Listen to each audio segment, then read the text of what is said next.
আজ সোমবার, তাই বাড়িতে বানিয়েছিলাম আলু পোস্ত পনির একদম নিরামিষ পদ্ধতিতে। তার জন্য যা যা উপকরণ লাগে সব আমি জোগাড় করে নিয়েছি। মিক্সিতে নিয়েছি দুটো টমেটো কুচি, 6 থেকে 7টা কাঁচা লঙ্কা, আদা কুচি, 9-10টার মতো কাজু বাদাম আর পোস্ত। সেটাকে এবার ভালো করে ব্লেন্ড করে নেব। এদিকে প্রায় আমার ব্লেন্ড করাও কমপ্লিট হয়ে গেছে, তোমরা দেখতে পাচ্ছ। আগে থেকে দুটো আলু কেটে রেখেছিলাম একদম ছোট ছোট করে।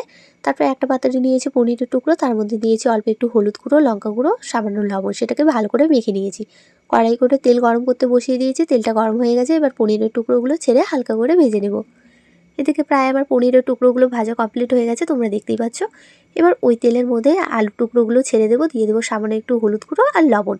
সেটাকে এবার ভালো করে ভেজে নেব।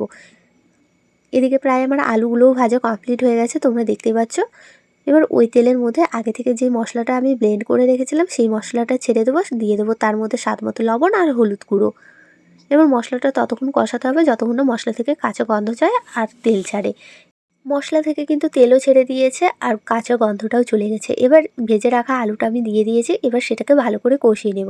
কষানো হয়ে গেলে তার মধ্যে অল্প একটু জল দিয়ে দেবো, পনিরগুলো দিয়ে দেবো। তারপরে কিছুক্ষণ ঢাকা দিয়ে রাখবো যেন আলু আর পনিরটা সেদ্ধ হয়। আলু পনির সেদ্ধ হয়ে গেছে, এবার উপর দিক থেকে দিয়ে দিয়েছি গরম মশলা আর সামান্য ঘি। এবার সেটাকে ভালো করে কষিয়ে নিলেই রেডি আলু পোস্ত পনির। তো আজকের মতো ভিডিওটা এতটাই, দেখা হচ্ছে অন্য কোনো ভিডিওতে।